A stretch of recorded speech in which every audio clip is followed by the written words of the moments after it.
हाँ जी, जय हिंद भाई सभी को।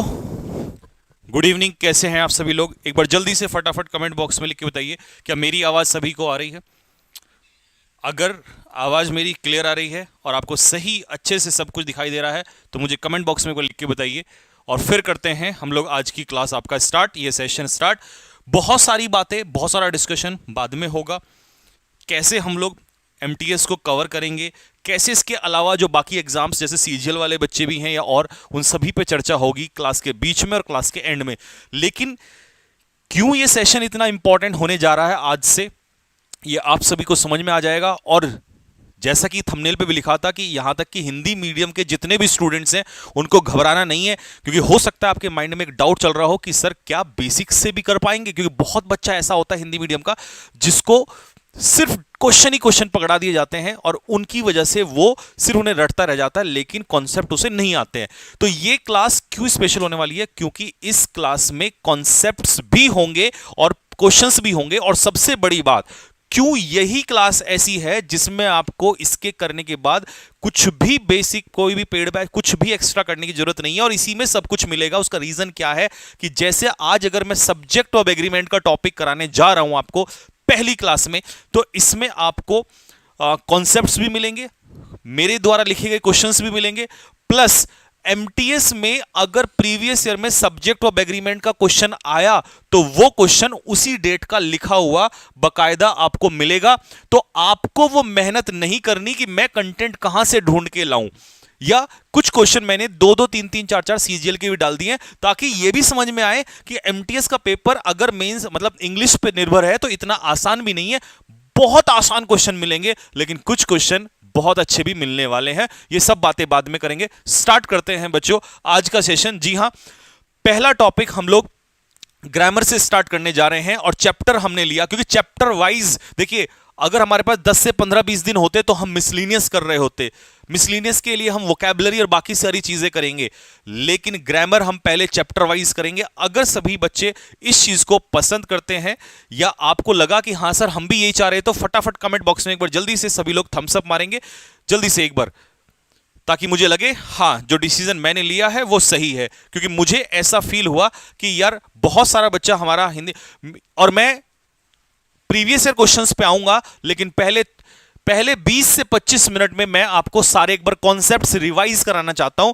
जिसने पढ़े हैं उसका रिवीजन और जिसने नहीं पढ़े हैं वो साथ के साथ मेरे जो भी मैं पढ़ाऊंगा उसको चेक करता हुआ चलेगा और समझता हुआ चलेगा। लिखना नहीं है कॉन्सेप्ट्स को, क्योंकि पीडीएफ डालूंगा मैं। पीडीएफ के लिए आपको टेलीग्राम चैनल ज्वाइन करना पड़ेगा, इंग्लिश बाय संजीव ठाकुर, तो वहां से हम लोग स्टार्ट करेंगे। ठीक है, वहां आप लोगों को ये पीडीएफ जो है बाद में मिल जाएगी, उससे आप लोग क्लास के बाद नोट्स बनाना। ठीक है, ओके। चलिए, तो एक बार लाइक और शेयर सभी बच्चे करते हुए चलेंगे। हाँ जी, what is subject of agreement? क्या है sir subject of agreement? Hindi में भी लिखा है डेफिनेशन को, तो कोई भी हिंदी वाला बच्चा बिल्कुल नहीं डरेगा। बहुत बेसिक से समझाने वाला हूं, लेकिन कोशिश करूंगा स्पीड में लेकर चलूं। ठीक है, किसी भी वाक्य में सब्जेक्ट के नंबर या पर्सन के अनुसार वर्ब का प्रयोग जब होता है तो उसे सब्जेक्ट ऑफ एग्रीमेंट कहते हैं। इसका मतलब क्या है? किसी भी सब्जेक्ट में जब सब्जेक्ट के, यानी कि सारा खेल किसके ऊपर निर्भर है? सब्जेक्ट के ऊपर निर्भर है। अब सब्जेक्ट आपका सिंगुलर भी हो सकता है, सब्जेक्ट आपका प्लूरल भी हो सकता है। मान लीजिए मैंने आपसे कहा ही, तो ही अपने आप में क्या हुआ? सिंगुलर। अगर मैंने आपसे कहा दे, तो दे अपने आप में क्या हुआ? प्लूरल। ये तो था आपका सिंगुलर और प्लूरल, यानी कि नंबर। बट कभी कभी बात आती है पर्सन की, तो बस पर्सन मतलब first person, second person, third person, जो कि प्रोनाउन में आते हैं। ठीक है, तो कहने का इसका सीधा सा मतलब यह है, क्योंकि हम बिल्कुल बहुत थ्योरी डीप में नहीं जा रहे हैं, तो जो काम की चीज है वो पढ़ रहे हैं कि भाई आपकी जो वर्ब है वो हमेशा किसके अकॉर्डिंग चलती है? सब्जेक्ट के अकॉर्डिंग चलती है। तो आपको सेंटेंस में सब्जेक्ट का ध्यान रखना है, हमेशा सब्जेक्ट के अकॉर्डिंग लगेगी वर्ब। कई बच्चे कहते हैं सर ऑब्जेक्ट के अकॉर्डिंग, नहीं, कभी ऐसा नहीं हो सकता। ऑब्जेक्ट के अकॉर्डिंग कभी भी आप वर्ब नहीं लगा सकते, इस बात का विशेष ध्यान रखिएगा। बात समझ में आती है यहां तक? चलिए, तो सब्जेक्ट सिंगुलर होगा तो सिंगुलर वर्ब, प्लूरल होगा तो प्लूरल वर्ब, और इसी को कहते हैं सब्जेक्ट वर्ब एग्रीमेंट। नेक्स्ट, अगले पॉइंट पे चलते हैं। पहला एग्जांपल, रोहन इज डांसिंग। तो रोहन के हिसाब से हमने इज क्यों लिया? क्योंकि रोहन मेरा कैसा सब्जेक्ट हुआ? सिंगुलर। चिल्ड्रन के हिसाब से आर क्यों हुआ? क्योंकि चिल्ड्रन अपने आप में कैसा नाउन बना? प्लूरल। ठीक है, नेक्स्ट, दे अपने आप में कैसा प्रोनाउन हुआ? प्लूरल। तो इसी के हिसाब से हमने क्या लगाया? वर्ड लगाया। तो यहां से हमने सीखा कि सब्जेक्ट सिंगुलर होगा तो सिंगुलर वर्ब और प्लूरल होगा तो प्लूरल वर्ब। बात क्लियर होती है यहां तक सभी को? मुझे नहीं लगता कोई बच्चा किसी भी मीडियम से होगा यहां तक उसको कोई प्रॉब्लम आ रही होगी। लेकिन एग्जाम में क्या आएगा उस पॉइंट पर आते हैं। सबसे पहला पॉइंट टू रिमेंबर, इसको चाहो तो लिख लो, the verb always follows the main subject. Verb हमेशा मेन सब्जेक्ट के अकॉर्डिंग आती है। किसके अकॉर्डिंग आती है? मेन सब्जेक्ट के अकॉर्डिंग। आप कहोगे सर मेन सब्जेक्ट से क्या मतलब है? तो मैं एक एग्जांपल लिखना चाह रहा हूं जहां हमारा स्टूडेंट फंसता है, और ना केवल एसएससी, एमटीएस, सीजीएल या कोई भी किसी भी कैटेगरी का एग्जाम हो, हर बच्चा इसमें फंसता है। एग्जांपल देखिए, मान लो मैंने आपसे कहा the father of these boys is oblig are ill, full stop। और मैंने पूछा कि बच्चों मुझे इसमें बताओ जो ये वर्ब है is आएगी या आर, आंसर क्या होगा? फटाफट कमेंट बॉक्स में लिख के मुझे बताइए।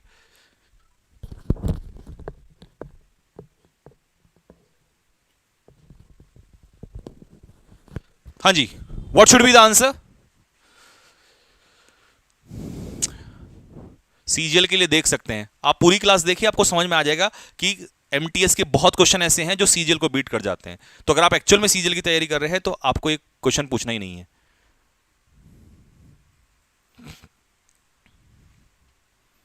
चलिए अब सुनिए मेरी बात ध्यान से। अब बड़ा डाउट होता है कि यार सब्जेक्ट कैसे निकालूं, तो मैं आप लोगों को एक चीज दे रहा हूं, इसको ध्यान से रखना, प्रेपोजिशन। ये आपकी बहुत मदद करने वाला है। ये कॉन्सेप्ट बहुत सारी चीजों में, प्रेपोजिशन के पीछे कभी भी आपको नाउन या प्रोनाउन, हो सकता है बहुत सारे बच्चों को पता हो, लेकिन मैंने क्या बोला है, अगर कोई भी बच्चा बेसिक्स वाला भी मेरे साथ जुड़ रहा है उसे 50 से 60 क्लास के अंदर अंदर वहीं लेकर जाना है। प्रेपोजिशन के बाद अगर नाउन या प्रोनाउन आए तो उसको हमेशा क्या मान के चलना? ऑब्जेक्ट, और ऑब्जेक्ट के अनुसार कभी भी वर्ब नहीं लगती है। तो इसका मतलब इससे पहले ही कोई नाउन या प्रोनाउन लिखा होगा, वही किसका काम कर रहा होगा? सब्जेक्ट का। इसी के अकॉर्डिंग आप क्या लगाओगे? वर्ब लगाओगे। तो इस सेंटेंस में बॉयज के हिसाब से हम क्यों नहीं गए? उसका रीजन क्या है बच्चों? कि यहां ऑफ जो है वो प्रेपोजिशन है और इसके बाद जो बॉयज है वो क्या है? ऑब्जेक्ट। तो सब्जेक्ट कौन हुआ? फादर। फादर यहां पर क्या है? सिंगुलर। तो इसके हिसाब से आंसर आया इज। कमेंट बॉक्स में अगर हर बच्चे को क्लियर हो गया हो ये कॉन्सेप्ट तो जल्दी से फटाफट जल्दी से थम्स अप मारिए फेंक के, बहुत तेजी के साथ। ये है असली कहानी, ये है, ये बहुत सारे क्वेश्चंस क्लियर करेगा आपके। मैंने बहुत सारे, जब सारे क्वेश्चंस को चेक किया प्रीवियस ईयर में तो मुझे समझ में आया कि ये सबसे खतरनाक कॉन्सेप्ट था। ठीक है, और जब कॉन्सेप्ट कराने के बाद मैं चलूंगा तो ऐसा भी हो सकता है 20 मिनट में आप 50, 60, 70 क्वेश्चन भी कर सकते हैं।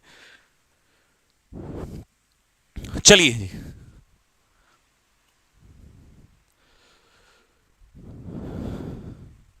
All clear, that's nice. एक बार शेयर करते हुए चलें भाई साथ के साथ। देखिए अगर शिद्दत से आपने मेरा साथ दिया ना तो मैं आपका साथ अंत तक दूंगा। एक बार एयरफोर्स वाले बच्चों ने साथ दिया था, उसके बाद की सारी जो कहानी है, इतिहास और ज्योग्राफी सब पूरी दुनिया जानती है। बस मैं यही बोलूंगा, ज्यादा बोलूंगा नहीं। If two subjects are joined by and, यदि दो सब्जेक्ट कभी भी एंड से जुड़ेंगे, वन और वन, तो ऑब्वियस ही बात है वो क्या होंगे? अपने आप में प्लूरल। तो हमेशा वर्ब कैसी लगेगी? प्लूरल। लिखने की जरूरत नहीं है, लिखना मत, क्योंकि ये सब कुछ लिखा हुआ मिल जाएगा आप लोगों को, बाद में नोट कर लेना। तो फॉर एग्जांपल पहला क्वेश्चन है, रमेश एंड महेश, ये दोनों अलग अलग, कितने लोग हैं यहां पर? दो, एक रमेश और एक महेश। क्योंकि ये प्लूरल है तो इसीलिए मुझे क्या लगाना पड़ेगा? इसका आंसर हैव लगाना पड़ेगा। अगर ये दोनों एक ही व्यक्ति होते तो मैं अलग अलग नहीं मानता, फिर एक ही पर्सन होता। बट जब दो लोग या दो चीजें जुड़ रही हैं और वो प्लूरल ही हैं तो इसीलिए वो प्लूरल लगेगी। अब जैसे यू एंड आई, ये PYQ का क्वेश्चन है, और पता है एक बच्चे ने इसका आंसर क्या मारा था? फिल इन द ब्लैंक्स का, इसीलिए मैंने दे रखा है आपको। उसने आंसर क्या लगाया? आई के हिसाब से इसका आंसर एम लगा दिया। आपके भी माइंड में हो सकता है ऐसा कि आई के अकॉर्डिंग एम, लेकिन सोचने वाली बात यह है कि जब तुम यू अलग है और आई अलग है, तुम और मैं अलग अलग हैं, तो इसका मतलब ये प्लूरल बन रहा है। तो आई के हिसाब से एम मत लगाओ, इन दोनों के हिसाब से क्या जाएगा? आर इसका आंसर आएगा। बात जहन में जा रही होगी सभी बच्चों के। टाइप 1 क्लियर हो गया सभी को? ज्यादा नहीं, 15 से 20 टाइप कराऊंगा, उससे बाहर नहीं आएगा एग्जाम में। आएगा तो क्वेश्चन दे दूंगा अलग से अपने आप, ठीक है। बट 25 बोला था मैंने, 25 मतलब 25 करा के छोड़ूंगा। टाइप 2 क्या कह रहा है? हिंदी वाले भी सुन लो, यदि दो या दो से अधिक शब्दों का प्रयोग एंड कंजक्शन से जोड़कर किया गया हो लेकिन एक ही वस्तु या व्यक्ति का बोध, मतलब अगर दो चीजों को एंड से जोड़ा गया हो लेकिन इन दोनों का मतलब दो नहीं है, इसका अर्थ है एक, तो इन्हें प्लूरल नहीं माना जाएगा, क्या माना जाएगा? सिंगुलर माना जाएगा। ठीक है, चलिए जी, पहला एग्जाम्पल।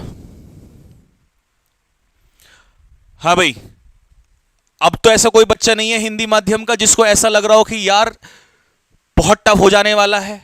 मजा आ रहा है, कॉन्फिडेंस आ रहा है सभी बच्चों को, क्योंकि मुझे पता था बहुत सारे बच्चों के जहन में यही डर था कि यार बेसिक्स से नहीं पढ़ पाते हैं, और अगर बेसिक्स में ही प्रैक्टिस हो जाए तो उससे बढ़िया नहीं है। स्लो एंड स्टडी, बच्चों ये दो वर्ड तो लिखे हैं लेकिन इनका अर्थ जो है वो एक ही है।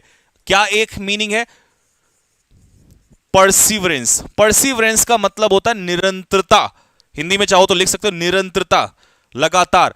अब सोचो मैंने स्लो एंड स्टडी ना लिखा होता, सिर्फ परसिवरेंस लिखा होता, तो ये कैसा सब्जेक्ट होना था? सिंगुलर। तो सिंगुलर के हिसाब से मुझे क्या आंसर लगाना था यहां पर? Wins.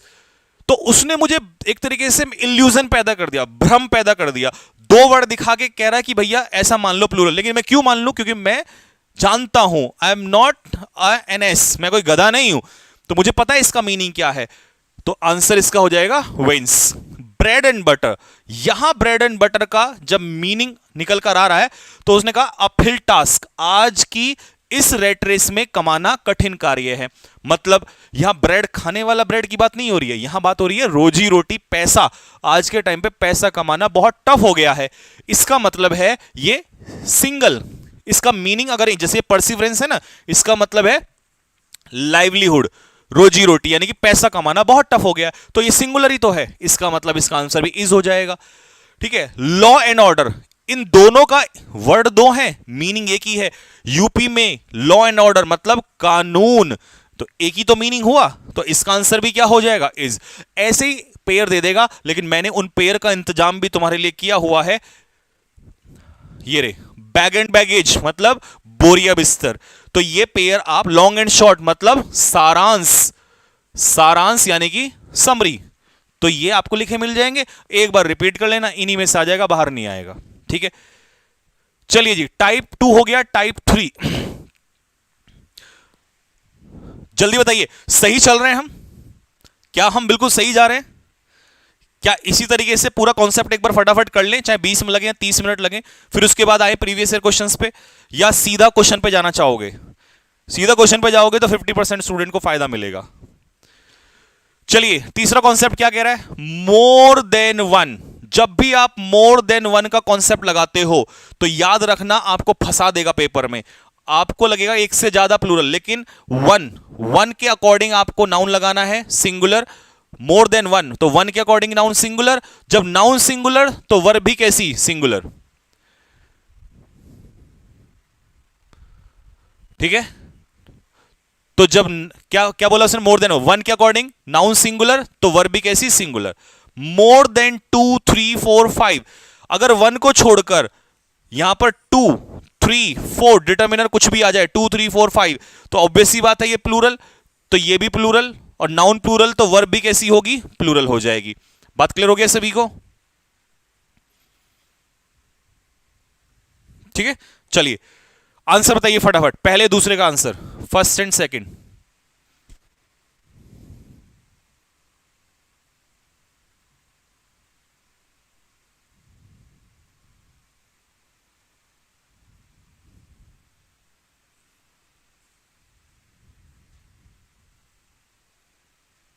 Okay done, let's see answer, देखिए अपना अपना मैच करिए। मोर देन वन, तो वन के अकॉर्डिंग नाउन कैसा हुआ? सिंगुलर। नाउन सिंगुलर तो वर्ब भी कैसी? सिंगुलर। लेकिन कभी कभी यहां मिस्टेक ना देके यहां दे देगा एडजेक्टिव में, तो जब नाउन सिंगुलर वर्ब सिंगुलर तो आपका एडजेक्टिव भी सिंगुलर होगा, तो यहां पर हिज आएगा। अगला, मोर देन 1000 स्टूडेंट्स, अब यहां पर आ गया कितने स्टूडेंट्स? 1000 स्टूडेंट्स, तो ये कैसा हो गया? प्लूरल। अगर ये प्लूरल है तो इसका आंसर क्या होना है? यहां पर हैव हो जाएगा। बात समझ में आ रही है सभी को? क्लियर हो रहा है? चलिए अब आते हैं टाइप 4 के ऊपर। प्यारे बच्चों, टाइप 3 के जो दो पार्ट थे, इनमें और टाइप 4 में क्या अंतर है, एक बार जल्दी से देख लो। यहां पर जो नाउन आप लगा रहे हो, ध्यान से देखना, कंफ्यूजन दूर हो जाएगा आपका। यहां पर जो नाउन लगा रहे हो वो आप डिटर्मिनर के बाद लगा रहे हो। 1 के अकॉर्डिंग लगाया तो सिंगुलर नाउन, 2 3 4 के अकॉर्डिंग लगाया तो प्लूरल नाउन, और जैसा नाउन वैसी वर्ब। लेकिन इसी को हम कैसे लिखेंगे? अगर कभी भी नाउन आपको मोर के बाद पूछ ले तो मोर के बाद नाउन हमेशा प्लूरल आएगा, और जब नाउन प्लूरल आएगा तो वर्ब भी प्लूरल आएगा। ठीक है, तो इसमें 1 के अकॉर्डिंग मत जाना। तो एक बार आ जाओ जरा जल्दी से। जब भी आपसे मोर के बाद पूछ ले तो मोर के बाद नाउन कैसा आएगा? प्लूरल। मोर देन 1, अगर बोलेगा मोर देन 1 और 1 के बाद नाउन लगाएगा तो सिंगुलर नाउन। लेकिन अगर नाउन मोर के बाद पीछ लगवा दे तो मोर के बाद जो नाउन आएगा वो प्लूरल नाउन आएगा। अब यहां 1 के हिसाब से नाउन नहीं आएगा, तो बच्चे क्या करते हैं, वो 1 के हिसाब से वर्ब कैसी लगा देते हैं? सिंगुलर। नहीं, आपको देखना है नाउन। यहां नाउन कैसा है? सिंगुलर, सॉरी प्लूरल नाउन है। तो अगर बेटे प्लूरल नाउन है तो वर्ब भी कैसी आएगी? प्लूरल आएगी। तो इसीलिए ये वेरी वेरी इंपॉर्टेंट, क्योंकि इसमें हम लोग कंफ्यूजन में आ जाते हैं। हमें क्या लगता है 1 के हिसाब से सिंगुलर लगा दे, लेकिन नहीं, आपको देखना है नाउन कहां है। नाउन है मोर के बाद, तो मोर के बाद ये प्लूरल है तो ये भी हो जाएगा प्लूरल। ठीक है, तो जैसे पहला क्वेश्चन, आंसर बताइए क्या बैठेगा इसका? मोर गर्ल्स देन 1, तो मोर गर्ल्स, इसका मतलब यहां मोर के हिसाब से जाएंगे, तो मोर के हिसाब से आंसर क्या आ रहा है? Girls, plural. और जब नाउन प्लूरल है तो आपको आंसर आगे क्या जाना है? आर। यानी कि 1 के हिसाब से मत जाना, कभी ये लगा दो। और यही गलती पेपर में बच्चे करते हैं, एक गलती सब कुछ खराब कर सकती है। लीजिए सेकंड का आंसर दीजिए फटाफट, क्या बनेगा? मोर प्लेयर्स, तो आपने देखा मोर के बाद नाउन है तो प्लेयर्स प्लूरल है यहां पर, तो आंसर क्या हो जाएगा? वर। मुझे नहीं लगता कोई भी ऐसा स्टूडेंट होगा आप में जिसको प्रॉब्लम होगी यहां पर। बात सही चल रही है तो एक बार लाइक मार दो फटाफट जल्दी से, तेजी के साथ। लाइक और शेयर में कमी नहीं होनी चाहिए। अगर मेरी एनर्जी और मेरे कॉन्सेप्ट्स में कमी नहीं है तो आई थिंक आपके भी नहीं होनी चाहिए। टाइप 5, अगर आपका सब्जेक्ट, ध्यान से देखना भाई जरा सभी, अगर कभी भी आपको मैनी दिया हो तो मैनी का मतलब क्या होता है? बहुत सारे। तो मैनी के बाद नाउन क्या होगा? प्लूरल। तो वर्ब भी क्या होगी? प्लूरल। बात क्लियर है? मैनी मतलब बहुत सारे, तो नाउन प्लूरल तो वर्ब भी प्लूरल। तो ये तो सिंपल हो गया। मैनी ऑफिसर्स, तो ऑफिसर कितने हो गए? बहुत सारे, तो वर्ब भी क्या हो जाएगी? आर। यहां तक क्लियर हो गया सभी को? आइए सेकंड, मैनी कम या कम्स, ये आप लोग बताओ, कम या कम्स। अब क्योंकि हमें पता है कि मैनी का मतलब है प्लूरल, प्लूरल प्रोनाउन हो गया। ये प्रोनाउन मैं इसलिए कह रहा हूं क्योंकि इसके बाद नाउन नहीं है। नाउन होता तो फिर ये एडजेक्टिव होता। होपफुली आप पार्ट ऑफ स्पीच समझ रहे होंगे, नहीं समझ रहे होंगे तो मत समझो, जरूरत नहीं है, वो जब जरूरत पड़ेगी तब समझा देंगे। बट मैनी का मतलब इतना समझ लो, मैनी मतलब प्लूरल। अब जब ये प्लूरल है तो फिर एसएस नहीं आ सकता ना, क्योंकि यहां उल्टा होता है। सुन लो भाई, अगर आपका सब्जेक्ट, क्योंकि ये बहुत कीमती है, कम से कम 20 क्वेश्चन इसके हैं जो मैंने ढूंढे, अगर आपका सब्जेक्ट सिंगुलर है तो आप ध्यान रखना वर्ब में एस या ईएस का इस्तेमाल करेंगे। लेकिन अगर आपका सब्जेक्ट प्लूरल है तो आप वर्ब की बेस फॉर्म लगाओगे, फर्स्ट फॉर्म, यानी कि एस ऑब्लिक ईएस बिल्कुल नहीं लगेगा। यह वार्निंग है, याद रखना इस चीज को, यहीं गड़बड़ होती है। तो इसका आंसर हो जाएगा कम। लेकिन यह पेपर में बहुत आता है, मैनी के साथ प्लूरल, बट मैनी के बाद अगर ए और एन आ गया तो मैनी आ, मतलब बहुत। मैनी का मतलब होता है बहुत सारे, बट मैनी आ का मतलब एक के जैसे बहुत सारे। जैसे मैंने कहा मैनी स्टूडेंट्स, बहुत सारे लड़के या बहुत सारे विद्यार्थी, लेकिन मैंने कहा मैनी आ, तो मैनी आ का मतलब है उस एक के जैसे। तो इसका मतलब समझ लेना कि अब जो पावर है वो किसके पास है? इस आर्टिकल के पास। और आर्टिकल ए और एन कैसा नाउन लेता है अपने पीछे? सिंगुलर। तो जब आर्टिकल ए और एन सिंगुलर नाउन लेगा तो फिर वर्ब भी कैसी आएगी? सिंगुलर वर्ब आएगी। तो मैनी अ बुक सिंगुलर, तो आंसर क्या हो जाएगा? हैज। अगला क्वेश्चन, फटाफट आंसर। गैरुलस के कम से कम 3 मीनिंग मुझे कमेंट बॉक्स में लिख के बताओ फटाफट। गैरुलस के 3 मीनिंग। जब वोकैब में चलेंगे तो वोकैब में भी तूफान ऐसे ही चलेगा। चलिए जी, मैनी अ गर्ल, तो आंसर क्या हो जाएगा? इज। गैरुलस का मतलब बोलो जल्दी से क्या होगा? टॉकेटिव। दूसरा लोकेशियस, तीसरा चैटर बॉक्स, चलिए वो कैब में ला लेंगे सारे। टाइप 7 कॉन्सेप्ट ऑफ मच, क्या था? मैनी मतलब बहुत सारा, लेकिन याद रखना जब भी मच आ जाए तो मच के साथ हमेशा कैसी वर्ब लगाओगे? सिंगुलर, क्योंकि मच अनकाउंटेबल को रिफर करता है और अनकाउंटेबल हमेशा कैसा होता है? सिंगुलर। चलिए भाई, तो मच के साथ अनकाउंटेबल नाउन और वर्ब भी कैसी लगेगी? सिंगुलर वर्ब लगेगी, ठीक है। और मच अगर अकेला आ जाए तो वो प्रोनाउन कहलाता है, लेकिन वर्ब तब भी सिंगुलर लगेगी। तो कहने का मतलब है मच आया तो कैसी वर्ब लगाओगे? सिंगुलर। बताओ पहले का आंसर बोलो जल्दी से फटाफट। हाँ जी, सिंस यू लेफ्ट देहरादून, जब से तुमने देहरादून छोड़ा है तब से लेकर अब तक बहुत कुछ हो चुका है। तो मच क्या आएगा? Much has happened. दूसरे का बोलो। शी सेज, वो कहती है दैट मच मिल्क। अब देखो मच के बाद अनकाउंटेबल नाउन आ गया, क्या हो जाएगा आंसर? हैज। ठीक है भाई, कोई डाउट यहां था किसी को? टाइप 8, यहां तक मुझे नहीं लगता कोई बच्चे को प्रॉब्लम होनी चाहिए। हिंदी में पढ़िए क्या लिखा है। यदि किसी वाक्य में देयर का प्रयोग वाक्य के शुरुआत में हुआ हो तो देयर को डमी सब्जेक्ट कहा जाता है और इसके बाद आने वाली वर्ब जो है वो दिए हुए नाउन या प्रोनाउन पर निर्भर करती है। आप कहोगे सर समझ नहीं आया, तो मैं कहूंगा एक काम करो, ये पिक्चर में समझ लो, पिक्चर आपको हेल्प करेगी।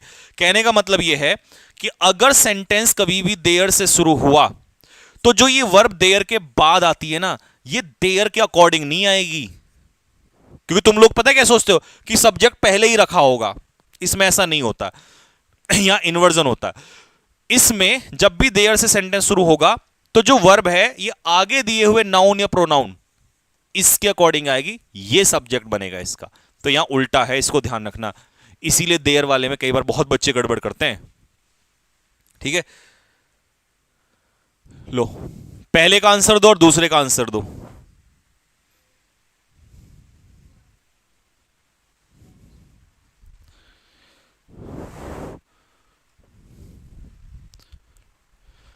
प्रकाश Kumar, hello Pooja ji, I love you. इसको ब्लॉक मारना, प्रकाश को मारो मारो मारो। सस्ते आशिकों की कोई जगह, नीचे नीचे नीचे नीचे, हाँ हाँ, तो ऊपर ऊपर, अबे ऊपर भैया, हाँ करो करो ब्लॉक। चलिए भाई आइए, there was oblique were many students, समझिए। तो कितने स्टूडेंट्स थे? बहुत सारे। तो आंसर क्या हो जाएगा? वर। और वही स्टूडेंट्स टॉयल अवे कर रहे थे, मतलब वर्क हार्ड। टॉयल अवे का मतलब क्या होता है? कड़ी मेहनत।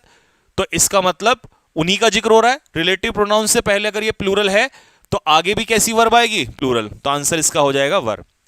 अच्छा जी, दूसरे का देखो, there has oblique have been a great slump. कितना स्लम्प? स्लम्प का मतलब होता है गिरावट। कितना गिरावट? एक गिरावट। तो आंसर क्या आ जाएगा? हैज। ठीक है, ये वो आशिक हैं जो पढ़ते टाइम आशिकी करेंगे और बाद में कहेंगे कि मुझे होमगार्ड ही बना दो चाहे। चलिए जी, मोस्ट इंपॉर्टेंट, मैंने जब प्रीवियस ईयर का एनालिसिस किया ना, जब मैंने प्रीवियस ईयर का एनालिसिस किया तो आपको बताऊं उस समय पर इस कॉन्सेप्ट से सबसे ज्यादा देखने को क्वेश्चंस मिल रहे थे, बहुत सारे क्वेश्चंस मिल रहे थे। तो इसको ध्यान से समझ लेना, ठीक है। एक ये और एक वन ऑफ वाला आएगा, इसके बाद दो आएंगे। देखो इनमें डिफरेंस क्या है, बच्चे क्यों फंसते हैं? अ number of, a number of का मतलब होता है मैनी, और द नंबर ऑफ का मतलब होता है एक संख्या। अक्सर हिंदी मीडियम वाले बच्चों को यह प्रॉब्लम हो जाती है कि यार इन दोनों में अर्थ क्या है। तो मैं आपको बता देता हूं, द नंबर, द मतलब particular, definite, article the definite. तो इसका मतलब एक संख्या जो डिफाइन कर रही है, डेफिनेट संख्या। उसने कहा कक्षा में जो विद्यार्थी हैं उनका डेफिनेट नंबर बताना, तो उसने कहा 350। तो 350 वो डेफिनेट नंबर हो गया, मतलब कितना नंबर हुआ? एक number.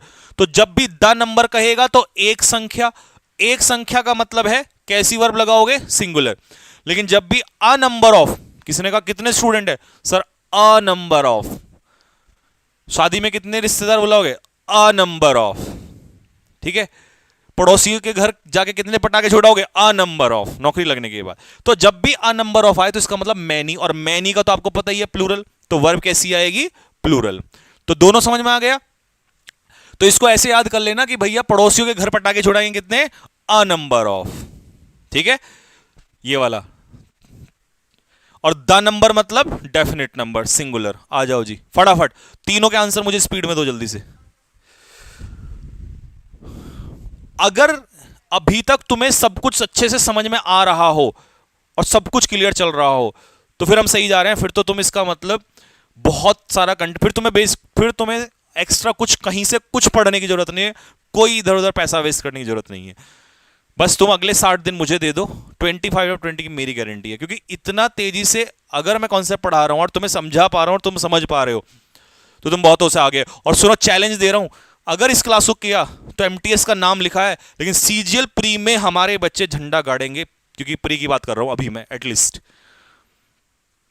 A number of MNCs, a number of MNCs, a number of मतलब many are, the number students का, द नंबर मतलब एक संख्या, तो एक संख्या यानी कि इज, कितने कैंडिडेट्स, अ नंबर ऑफ बहुत सारे, तो आंसर हो जाएगा हैव। अब गलती नहीं करोगे कभी भी, ये है भाई वो। इस पे वेरी वेरी चाहे 4 बार लिख दो वो भी कम है, इतना इंपॉर्टेंट है ये वन ऑफ।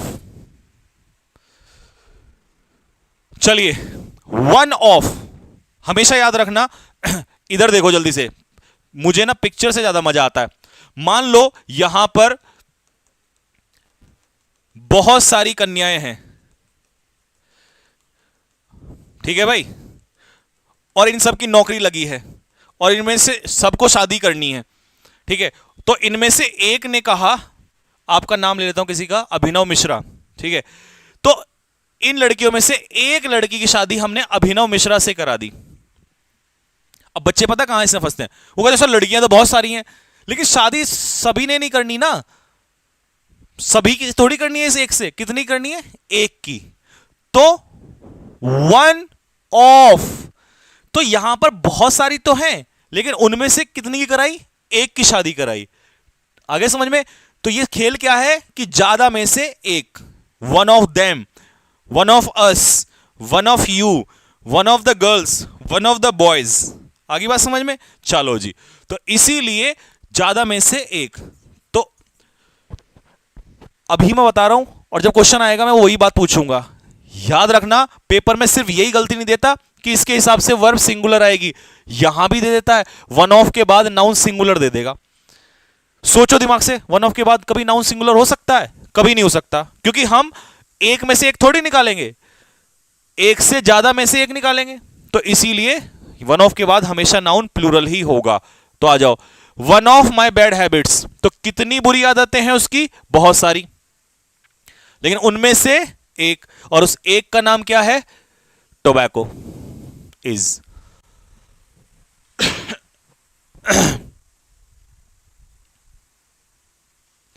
हाँ जी, कमेंट बॉक्स में लिख के बताइए, यहां तक क्लियर है।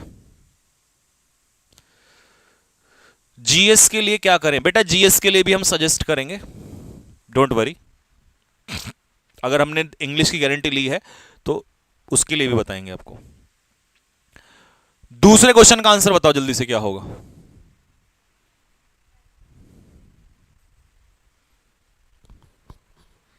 अगर 3000 बच्चे लाइव चले और 2000 लाइक हों तो इससे बड़े दुख की बात कुछ नहीं हो सकती। खैर चलिए, वन ऑफ देम, देखिए देम है बहुत सारे, उनमें से लेकिन एक, तो सब्जेक्ट ये हो गया, इसके हिसाब से आंसर क्या हो जाएगा आपका, हैज। लेकिन जब सब्जेक्ट सिंगुलर है, वर्ब सिंगुलर है, तो एग्जाम में ये भी पूछ लेता है, एडजेक्टिव भी सिंगुलर रहेगा, प्लूरल नहीं होगा। ठीक है, अच्छा जी, इसको जरा ध्यान से सुनना, ये बी वाला जो है, ये समझ में तुम्हें तब आएगा जब मैं थोड़ा सा पिक्चर बना दूंगा। She has 2 daughters who is oblique are in class 10th। जल्दी बताओ फटाफट, आंसर बोलो क्या आएगा, इज या आर, इज या आर। ध्यान से बताना जरा, सोच समझ के।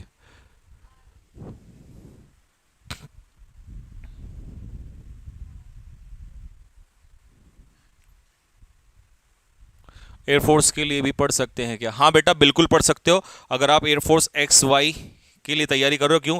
क्योंकि एमटीएस का लेवल इससे थोड़ा ऊपर ही रहता है एक्स वाई ग्रुप से, तो अगर आप ये पढ़ोगे तो आराम से कवर कर लोगे। आ जाओ, she has two daughters who. देखिए मैं क्या समझाना चाह रहा था आपको, इसको समझ लो, हु, विच, whom, दैट, ये जो रिलेटिव प्रोनाउन है ना, बस इसके बारे में थोड़ी सी बात जान लो कि इससे पहले जो भी वर्ड दिया हो आपको, एंटीसीडेंट कहते हैं इसे, नाउन या प्रोनाउन जो भी दिया हो, जैसा ये होगा, सिंगुलर होगा सिंगुलर, प्लूरल होगा प्लूरल, वैसी ही आगे क्या आएगी? वर्ब आएगी, वैसी ही वर्ब आएगी।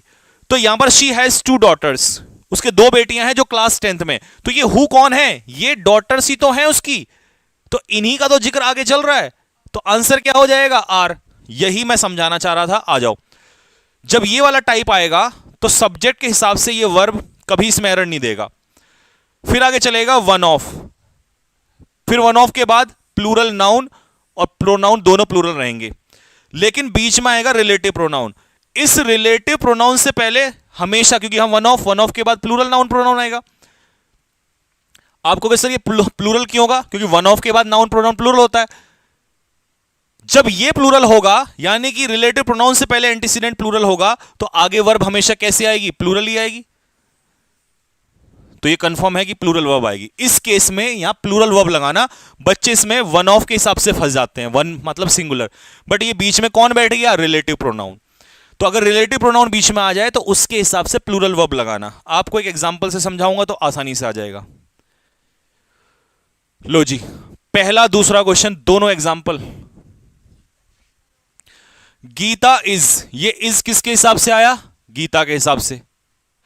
One of the girls, one of the girls बहुत सारी लड़कियों में से एक है, लेकिन ये रिलेटिव प्रोनाउन ने खेल बिगाड़ा। यहां पर रिलेटिव प्रोनाउन कह रहा है कि भैया मेरे से पहले एंटीसीडेंट कैसा है? प्लूरल है।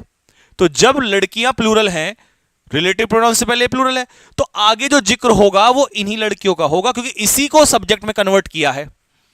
तो अगर ये प्लूरल है तो आंसर क्या आएगा? हैव। सबसे ज्यादा तंग करता है ये क्वेश्चन। अच्छा, दूसरे में आ जाओ।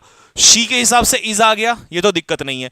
One of the best mothers, तो इस रिलेटिव प्रोनाउन से पहले ये रहा प्लूरल, और इसी के हिसाब से आपकी वर्ब क्या हो जाएगी? हैव। बात क्लियर हो गई? टाइप 11 फटाफट स्पीड में भैया, यहां तक मुझे नहीं लगता कोई बच्चे प्रॉब्लम में होगा। देखिए, इफ टू नाउन्स और pronouns are joined by using the following. देख लो भाई जरा एक बार, यदि दो नाउन प्रोनाउन किस किस से जोड़े जाएं? विद, ये इससे तो क्वेश्चन आता है, 100% आता है। Along with, together with, as well as, and not, like, unlike, nothing but, besides, rather than, accompanied by, in addition to, but, except, तो हमेशा वर्ब किसके अकॉर्डिंग लगेगी? फर्स्ट वाले के अकॉर्डिंग लगेगी। ठीक है। अच्छा, आपको रीजन भी दे देता हूं क्यों लगेगी। एक बार बताओ, विद से अगर दो जोड़ा या अलोंग विद से जोड़ा, ठीक है, एक नाउन यहां रख दिया, एक नाउन यहां रख दिया, तो यार सोचने वाली बात है, ये अपने आप में प्रीपोजिशन ही तो है, और प्रीपोजिशन के पीछे नाउन अभी क्या बताया था? ऑब्जेक्ट, तो पहले वाला ही तो होगा सब्जेक्ट, और इसी के अकॉर्डिंग क्या लगेगी? वर्ब। जैसा ये होगा, सिंगुलर होगा सिंगुलर, प्लूरल होगा प्लूरल, तो रट्टा लगाने की जरूरत ही नहीं है, समझ में आ जाएगा आपको। ठोको ताली फटाफट जल्दी से, मजा आ गया तो बात में। सर इसके दो एग्जाम्पल और बताओ, कौन से वाले के? दो की जगह मैं चार लिख दूंगा, डोंट वरी, पर आप मुझे वो बताओ कौन सा वाला।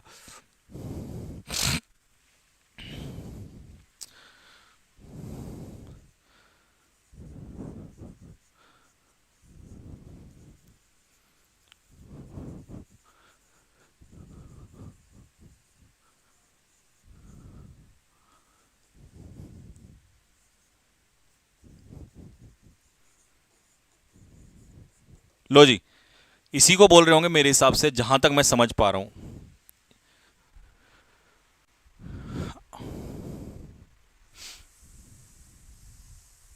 लीजिए भाई, अब क्या पकड़ा आपने इसमें? ये पकड़ लिया अलोंग विद, तो ये तो ऑब्जेक्ट चला जाएगा। पीएम सिंगुलर है तो आंसर क्या आ जाएगा, हैज। यहां पर क्या पकड़ लिया, एंड नॉट। तो यहां वीना कर रही है एंड नॉट हर फ्रेंड, उसके दोस्त ये काम नहीं कर रहे हैं। जो प्राइज जीता है वीना ने जीता एंड नॉट। अगर ये एंड होता तो इन दोनों ने जीता होता, लेकिन एंड नॉट का मतलब है ये कैंसिल हो गया, तो वीना के अकॉर्डिंग आंसर क्या आ जाएगा, हैज आ जाएगा। अच्छा, उस बच्चे ने जो पूछा था वो यही पूछना चाह रहा था, ये वन ऑफ के जो रिलेटिव प्रोनाउन। तो देखो आसान है, ये रहा रिलेटिव प्रोनाउन। इससे पहले प्लेयर्स क्या है यहां पर, प्लूरल। अब प्लूरल के हिसाब से एस या ई एस नहीं आता तो प्ले आंसर होगा। होपफुली क्लियर हो गया होगा आपको ये doubt.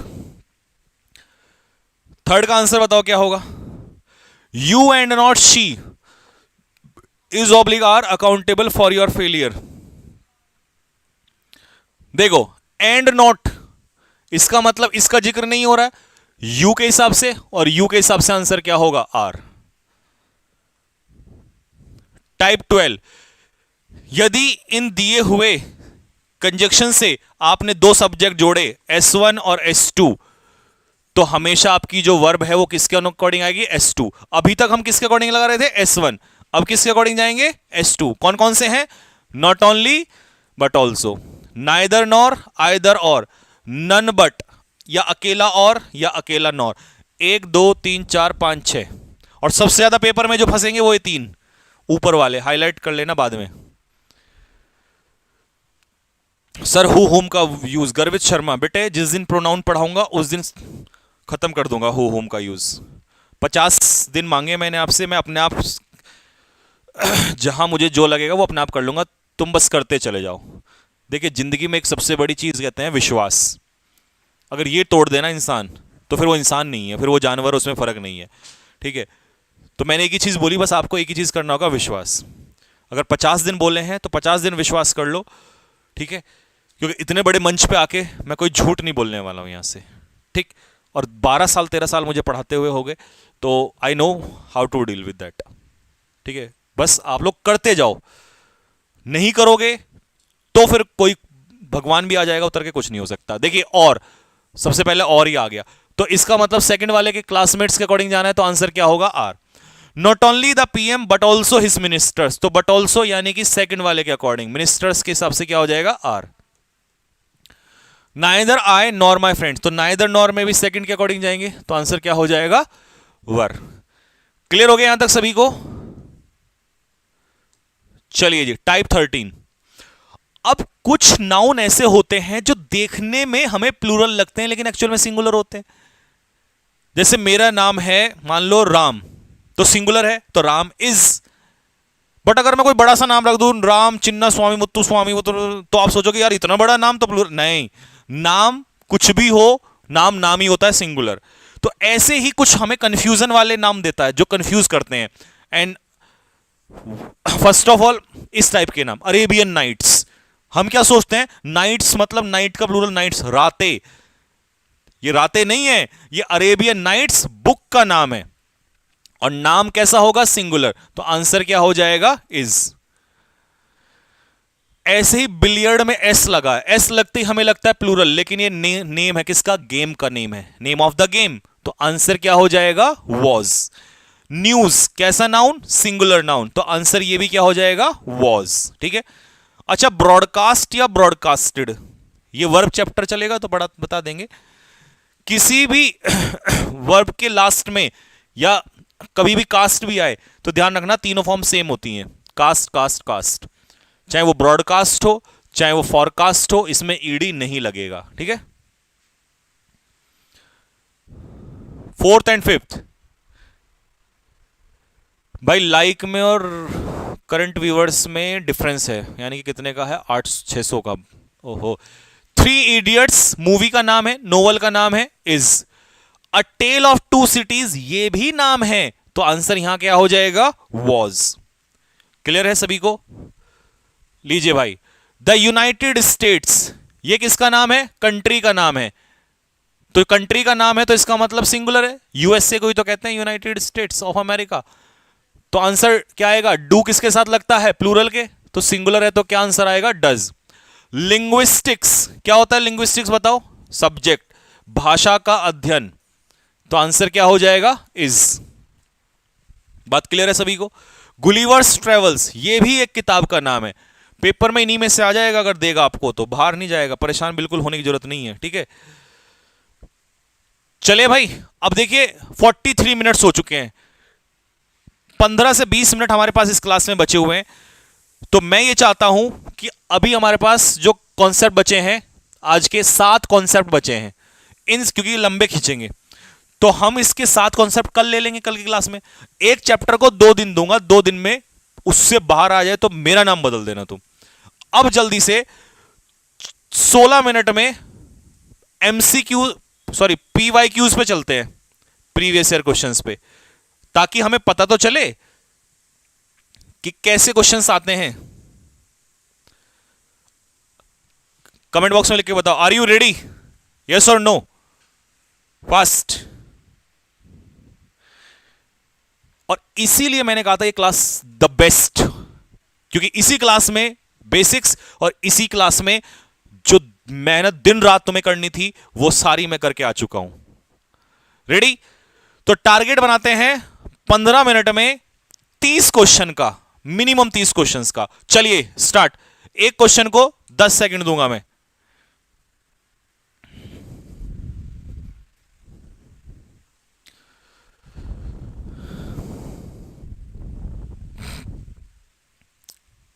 Okay, time over. Sterling is only 24। Sterling जो है केवल 24 साल का है, बट हैव अचीव्ड, लेकिन उसने बहुत कुछ अचीव कर लिया है अपने फुटबॉल करियर में।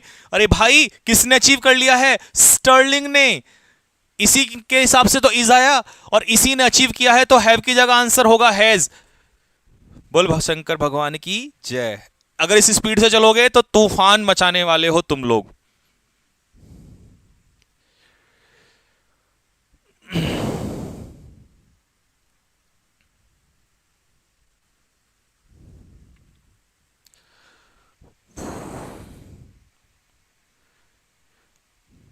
वोकैबुलरी भी लेंगे, डोंट वरी, अभी तो शुरुआत है, अभी देखो कैसा तूफान लाते हैं इस इंडस्ट्री के अंदर। चलिए, there is few to be said on both side, दोनों तरफ कहने के लिए बहुत ही कम है, ना के बराबर है।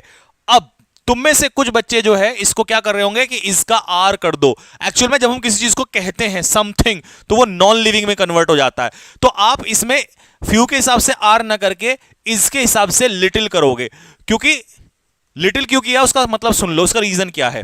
लिटिल इसलिए किया दैट जब जैसे मैं कहता कि मेरे पास कहने के लिए ना के बराबर है, तो आई हैव लिटिल टू से, आई हैव फ्यू नहीं, लिटिल। ठीक है, वैसे अगर आप चाहो तो आप ये भी कह सकते हो, फ्यू के हिसाब से आर भी आ सकते हो, बट सही अप्रोप्रिएट यही है। ठीक है, और इसके हिसाब से आपने ढूंढ ही लिया होगा कि यार ये तो प्लूरल, फ्यू तो प्लूरल में आता है, तो इसका आंसर ये होगा, तो ए इसका आंसर हो जाएगा। Go for next. 6 सेकेंड। 1 2 3 4 5। चलिए जी, सम पीपल, पीपल प्लूरल है तो आंसर क्या हो जाएगा? आर। मेरे क्वेश्चंस नहीं है, डेट लिखी है, चेक कर सकते हो जाके आप। ठीक है,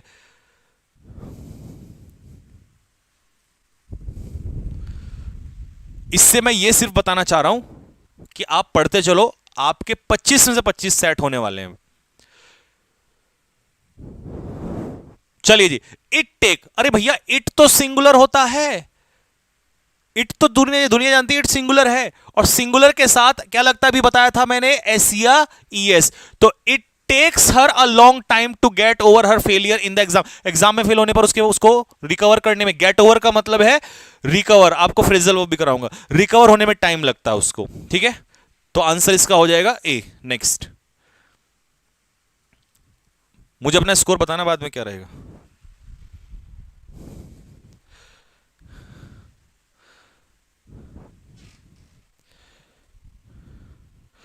संजीव सर, आपने हमें कॉन्सेप्ट्स क्यों पढ़ाए? भाई इसलिए पढ़ाए, कई लोगों के पेट में अगर दर्द हो तो ऐसा हो सकता है, क्योंकि जो बच्चा बिल्कुल बेसिक वाला बैठा है हिंदी माध्यम का, अब उसको दिक्कत नहीं होगी, उसको पता होगा अभी तो पढ़ाया था। एज वेल एज 2 सब्जेक्ट जुड़ेंगे तो किसके अकॉर्डिंग? फर्स्ट चिल्ड्रन प्लूरल है तो इसके हिसाब से नहीं, मदर, मदर के हिसाब से वॉज। भाई उसका भी तो हक बनता है ना 25 में 25 लाने का।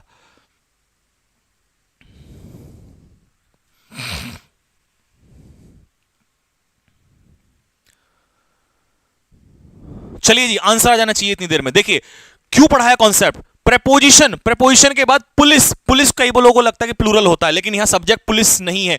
आपका सब्जेक्ट एक्चुअल में क्या है, अ सुपरिंटेंडेंट ऑफ पुलिस। इसका मतलब एसपी। एसपी समझते हो कौन होता है, सुपरिंटेंडेंट ऑफ पुलिस। एक ही तो व्यक्ति होता है, आर्टिकल ए सिंगुलर। आंसर क्या हो जाएगा, हैज। बात समझ में आ रही है, मजा आ रहा है ना।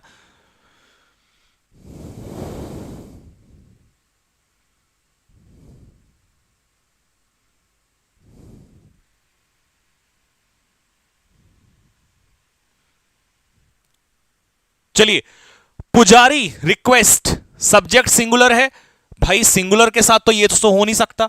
अब इसके दो ऑप्शन है, या तो तुम इसे कर दो रिक्वेस्टेड पास्ट में, या इसे कर दो रिक्वेस्ट, लेकिन एज इट इज नहीं रह सकता। क्यों, क्योंकि पुजारी ने रिक्वेस्ट की होगी, कोई टेंपल बन रहा होगा कि भैया उसके लिए वो पैसा मांग रहा होगा, तो उसने रिक्वेस्ट की थी पास्ट, तो भी सही हो जाएगा। रिक्वेस्ट में लगाओगे, वो रेगुलर कर रहा है, रूटीन में कर रहा है, बार बार कर रहा है, प्रेजेंट के हिसाब से, फिर ये चेंज करना पड़ेगा। लेकिन एज इट इज नहीं रख सकते, तो एरर यहीं पर है। तो इसमें आप रिक्वेस्टेड भी कर सकते हो, रिक्वेस्ट में एस भी लगा सकते हो, ठीक है, दोनों सही हो जाएंगे वहां पर, ठीक।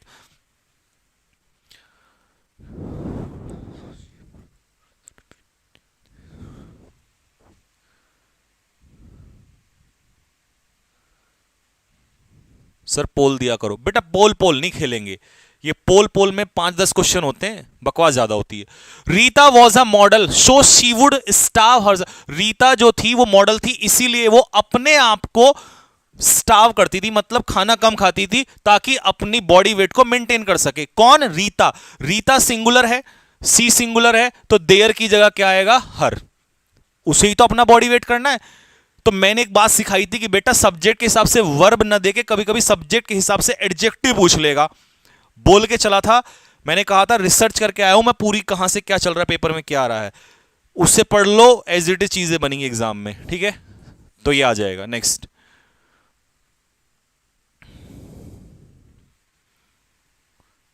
5 सेकेंड्स। देखिए प्रेपोजिशन, प्रेपोजिशन के पीछे ये जो दीज प्लेयर्स है, ये क्या है, ऑब्जेक्ट है। अभी तो बताया था प्रेपोजिशन के बाद ऑब्जेक्ट, तो सब्जेक्ट कौन है, ईच, और ईच का मतलब क्या होता है, सिंगुलर, और इसके हिसाब से आंसर क्या हो जाएगा, हैज।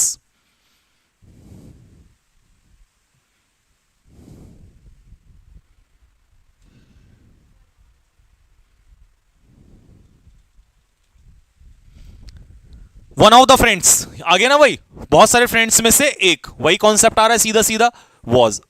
अब ज्यादा मजा आ रहा होगा आप लोगों को।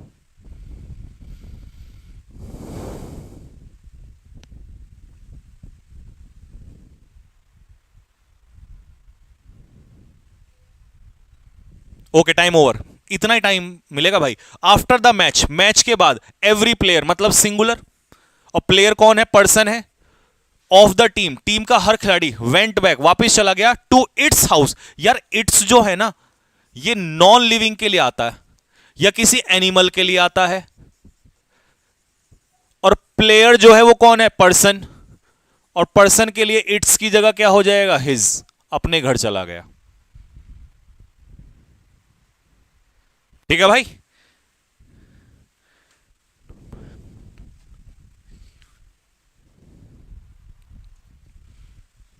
आठ मिनट बची हैं बच्चों, 8 मिनट में 18 क्वेश्चन करने हैं, कैसे बनेगा बात, 30 तो देखो करने हैं किसी भी तरीके। चलिए note down my phone number, मेरा फोन नंबर नोट डाउन करो, इन केस यदि यू अपने पीछे कभी भी SIS नहीं लेता, याद रखिएगा, आई, वी, यू, दे, इनके साथ कभी भी आप एस या ES को नहीं लगाएंगे।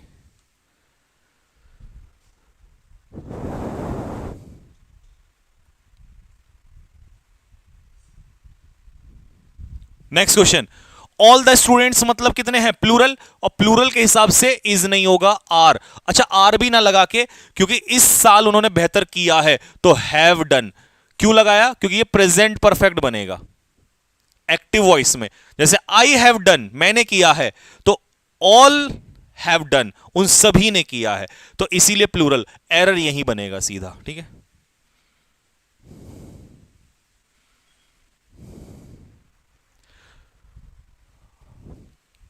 हाँ जी, अभी क्या कॉन्सेप्ट सिखाया था? The doctor with his preposition के बाद ये क्या हो जाएंगे? इंटर्न्स ऑब्जेक्ट, तो सब्जेक्ट कौन होगा? डॉक्टर, डॉक्टर के हिसाब से आंसर हो जाएगा इज। लो भाई, मतलब भर भर के क्वेश्चंस आ रहे हैं।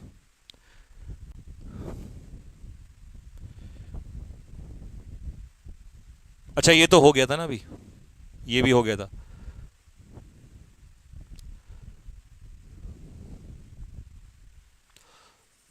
ये मिस्टेक है इसमें, सॉरी, है ना, टाइपिंग प्रॉब्लम है।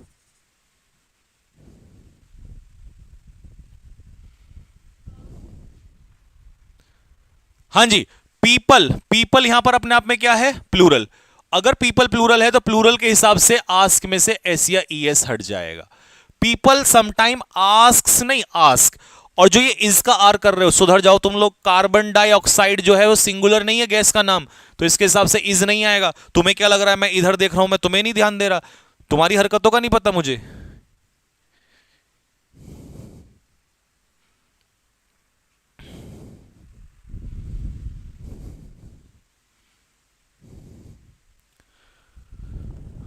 चलिए जी, इतना time enough. Human being are the producers, इंसान जो है वो पैदा भी करते हैं और खाते भी हैं। आगे समझ में? तो इसका मतलब तुम दो चीजें करते हो, ह्यूमन बींग्स प्लूरल हो जाएगा, आर, सही है। ह्यूमन बींग्स मतलब जितने भी इंसान हैं, ठीक है, क्लियर हो गया?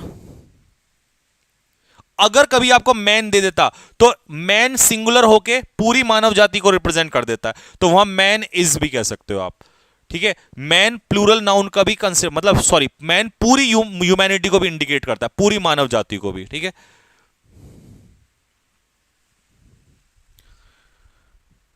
इस क्वेश्चन का आंसर जिसने दिया, मजा आ गया सर, अभी तो बहुत आएगा बेटे।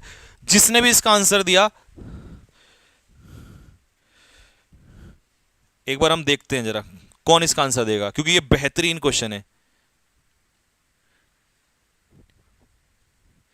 सर संकल्प 2.0 का टाइम चेंज कर दीजिए, मॉर्निंग में कर दीजिए। हाँ करेंगे बेटा, क्योंकि इस समय तो फिर ये यूट्यूब पे क्लास रहेगी तो थोड़ा डिस्टरबेंस रहेगा। करते हैं आज ये कल में। लीजिए भाई, land revenue was one of, मुझे बताओ वन ऑफ के बाद मैंने क्या बताया था? वन ऑफ के बाद नाउन कैसा आता है? प्लूरल नाउन आता है मेरे भाई। तो one of the major source नहीं, सोर्सेज, मतलब बहुत सारे इनकम के सोर्सेज में से एक कौन है? Land revenue. मैंने इसीलिए तो कहा था कि सिर्फ वर्ब को मत देखना, कभी कभी क्या वन ऑफ के बाद नाउन दे देगा, गड़बड़ कर देगा, और वही कर दिया यहां पर उसने। देखिए, सिर्फ क्वेश्चन छाप के कोई भी आ सकता है, लेकिन पूरी रिसर्च करके बहुत मेहनत लगती है इसमें। और पेपर किसी भी एग्जाम की रिसर्च करके ही निकाले जा सकते हैं कि वो क्या सोच के बैठा और कैसा क्वेश्चन दे रहा है। My teacher said to me that all that glitters is not gold, ये तो कहावत है, प्रोवर्ब का क्वेश्चन है। हर चीज जो चमके वो सोना नहीं होती है। तो यहां पर all that glitters is not gold, क्योंकि ऑल यहां पर सिंगुलर होता है, अनकाउंटेबल, और इसीलिए इसमें ऐसा लगा और इसीलिए सिंगुलर है। और ये प्रोवर्ब भी, इसको वैसे भी लर्न कर सकते हैं आप।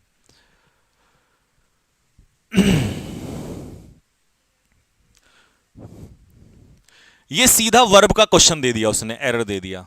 हालांकि इतनी देर में तो देख के आपको आंसर, अच्छा ये गलती से एक दो क्वेश्चन जीडी का भी डल गया, एसएससी जीडी का भी, कोई होगा उसका भला हो जाएगा, बट इसलिए डाल दिया था क्योंकि लेवल वही रहता है, जीडी और एमटीएस का सेम ही रहता है, ठीक है।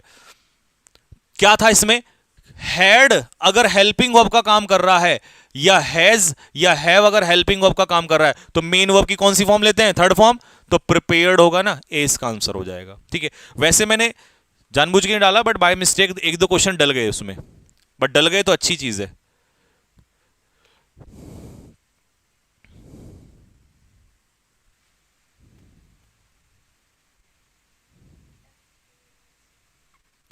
ठीक है मेरे भाई, द टॉर्नेडो। और एक बात बताऊं, आज की बात याद रख लेना मेरी, एसएससी जीडी में अगर तुम मुझसे 4 महीने पढ़ लोगे तो गारंटी से लिख के दे रहा हूं, हिंदी वर्सेस इंग्लिश का कंपैरिजन कर दूंगा, इंग्लिश में नंबर ज्यादा आने के चांस होते हैं, ज्यादा मार्क्स, लेकिन पढ़ना यही लेवल पढ़ेगा आपको।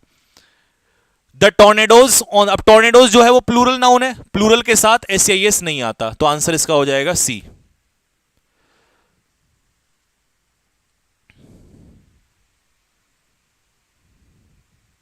जीडी में इंग्लिश आती है? हाँ बेटा इंग्लिश, अरे तभी तो ये क्वेश्चन है 2021 22 23 के क्वेश्चन है। इंग्लिश और हिंदी में ऑप्शन आता है, चूज आता है, तो वहां तत्सम तदम तदंती, ठीक है, तो उससे क्योंकि इंग्लिश पढ़ोगे तो आपको जीडी में भी काम आएगी, एसएससी में भी काम आएगी, एमटीएस में भी काम आएगा, सीएचएस में भी काम आएगा, एयरफोर्स में भी काम आएगा, तो इसीलिए एक ही सब्जेक्ट पढ़ लो ना, ढंग से पढ़ लो। रेडियम इज वन ऑफ, और जब मैं कह रहा हूं हिंदी मीडियम वालों को के लिए मैं बैठा हूं यहां पर, वन ऑफ द मोस्ट, तो वन ऑफ के बाद वन ऑफ के बाद वन ऑफ के बाद प्लूरल नाउन, तो one of the most valuable metals, क्योंकि ये है नाउन, नाउन प्लूरल बनाना है, एडजेक्टिव का प्लूरल मत बताना। ये एबल जहां लगता है वो एडजेक्टिव होता है भैया। हो सकता है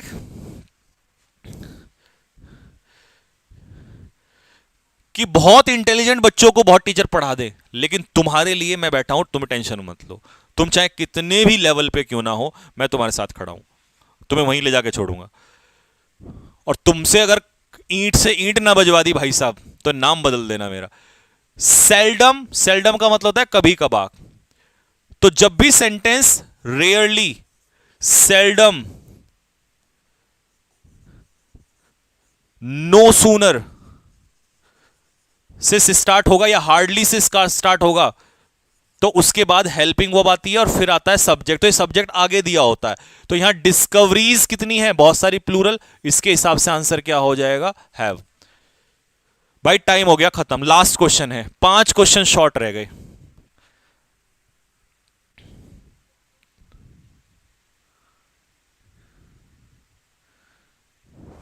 ठीक है, the flood situation in the eastern region of the country remain, देखिए फ्लड सिचुएशन कैसा सब्जेक्ट है, सिंगुलर, इन है प्रेपोजिशन, कॉन्सेप्ट उसी को फॉलो करो, इन जो प्रेपोजिशन वाला बताया, प्रेपोजिशन के बाद ईस्टर्न रीजन क्या हो जाएगा, ऑब्जेक्ट, ऑफ प्रेपोजिशन के बाद कंट्री क्या हो जाएगा, ऑब्जेक्ट, तो सब्जेक्ट कौन हुआ यहां पर, फ्लड सिचुएशन, बाढ़ की स्थिति, स्थिति क्या है यहां पर, सिंगुलर, रिमेन्स।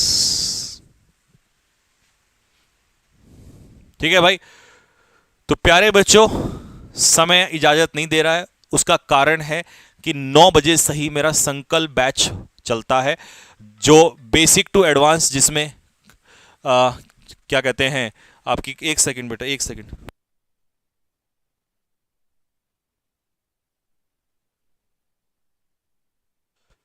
तो भाइयों और प्यारी प्यारी बहनों, मैं आपसे यही कहना चाहूंगा, ठीक है, कि देखिए मैंने आपसे 50 दिन मांगे हैं, 50 दिन का मतलब है अभी भी टाइम है हमारे पास, काफी टाइम है, लेकिन मैं 50 ही दिन कोशिश करूंगा, ताकि उसके बाद बचे हुए 10 15 20 दिन में आपको धमाकेदार प्रैक्टिस कराऊं। ठीक है, तो इस चीज की मैं आपको गारंटी दे रहा हूं, अगर आपने एक बार शिद्दत से विश्वास किया, बस आप लोगों को मुझे सपोर्ट करना है। देखिए दो चीजें होती हैं कहीं ना कहीं, जब भी कोई इंसान मेहनत करता है तो वो कोई कुछ ना कुछ डिजर्व करता है, और मैं आपसे बस यही प्यार डिजर्व करता हूं जो आपने दिया। होता क्या है, स्टूडेंट पहले दूसरे तीसरे दिन तो अच्छे से पढ़ते, फिर पढ़ते हैं लेकिन कभी छोड़ के कभी नहीं। अगर तुम वास्तव में चाहते हो कि इसी बार नौकरी मिले, और तुम्हें पता है मैथ्स की और रीजनिंग की वैल्यू नहीं है इस एग्जाम में, सिर्फ क्वालिफाइंग होगा, जिन बच्चों को नहीं पता मैं बता दूं, सिर्फ क्वालिफाइंग पेपर होने वाला है, तो सिर्फ, और जीएस में लिख के ले लो, 25 में 25 की गारंटी नहीं दे सकता कोई भी। ये कह सकता है कि मैं मैक्सिमम दिला दूंगा, बट नहीं आते हैं। जो बच्चे ऑलरेडी एसएससी में हैं उनसे पूछ लेना, नहीं आते हैं, कितना भी कर लो। लेकिन इंग्लिश ऐसा है कि 25 में से 25 टिक करके आएंगे, और बहुत बच्चे इस बार करके आएंगे 25 में 25, और उस समय मैं रिजल्ट डालूंगा। तो इसीलिए वहां कम अगर होते हैं तो इसको उठा के रखो, इसको 20 या 21 में भी सेटिस्फाई नहीं होना, एक एक नंबर, क्योंकि एक क्वेश्चन 3 नंबर बहुत बड़ी बात होती है, पॉइंट से बाहर हो जाएगा बच्चा, और उसके लिए मैं तैयार हूं। ठीक है, अब तुमने करना क्या है, फटाक से सुन लो जल्दी से, क्योंकि मेरी क्लास का टाइम हो चुका है अभी। कल हम शाम को फिर से रात को मिलेंगे 8 PM पे ही, रात को सेम। हाँ बेटा फ्री ही है ये बैच, यूट्यूब पे फ्री चलेगा, कोई आपसे पैसा नहीं ले रहा, तो उनसे मत डरा करो यार। ऐसा नहीं कि मैं यहां पर आके तुम्हें, मेरा ऑलरेडी पेड बैच चल रहा है, उसमें जो बच्चे पढ़ना चाहते हैं वो पढ़ लेंगे। ठीक है, वो चलता रहता है। तो सुनिए ध्यान से, 8 PM पे कल हम मिलेंगे। अभी तुमने क्या करना है, जो पीडीएफ है ये English by Sanjeev Thakur sir channel, देखिए कमेंट बॉक्स में देख लो, वहां पे लिंक लगा हुआ, उसको टेलीग्राम चैनल ज्वाइन कर लो। क्या है, इंग्लिश बाय संजीव ठाकुर, ठीक है। उसमें मैं पीडीएफ डलवा दूंगा, उससे बना लेना नोट्स। जो बच्चा मुझे सबसे बेहतरीन नोट्स बनाकर भेजेगा अच्छी हैंडराइटिंग में, मैं अपनी तरफ से उसे गिफ्ट दूंगा, गारंटी से कह रहा हूं, और यही अनाउंस करूंगा, ठीक है। अच्छा, उसके बाद क्वेश्चंस तो मैंने 25 कराए हैं, मैं आपको इसके कुछ एक्स्ट्रा क्वेश्चन डालूंगा आंसर की के साथ, उसके क्वेश्चंस आप लगा लेना। और कल मैं इस चैप्टर को पूरा फिनिश कर दूंगा आप लोगों का, 2 दिन में खत्म करके, उसके अलावा आपका नहीं आएगा। तो ऐसे ही चलूंगा मैं, बट मैं वोकैब का भी ध्यान रखूंगा, और वोकैब कैसे आने वाली है वो कल रिवील कर देंगे उसके बाद, ठीक है भाई। तो बस आज की क्लास में आप यहीं रखते हैं। वैसे तो बहुत सारी बातें हैं, लेकिन अगर आपका कोई भी डाउट होता है, कोई भी दिल की इच्छा होती है कि बड़े भाई के नाते आप मेरे से पूछ सकते हो, ठीक है। तो आप इस के नीचे कमेंट बॉक्स में एक एक कमेंट में सबसे चाहूंगा, ठीक है। तो अगर वीडियो अच्छी लगी हो, मेहनत अच्छी लगी हो, तो शेयर करिए और लाइक करिएगा, ठीक है। कल मिलते हैं सेम टाइम पे सभी बच्चों से, तब तक के लिए बहुत सारा प्यार। बस यूं ही हंसते रहिए, मुस्कुराते रहिए, और हो सकता है इस टाइम पे, स्ट्रगल के टाइम पे बहुत सारी चीज़ें आपको परेशान करें, दुख होता है, परेशानी होती है, लेकिन इसी का नाम संघर्ष है। कल जब नौकरी लगेगी तो अच्छा तभी लगेगा जब आप संघर्ष कर रहे हो, और ये लाइफ में सबकी में आता है, ठीक है। तो see you guys tomorrow, till then जय हिंद, बाय बाय।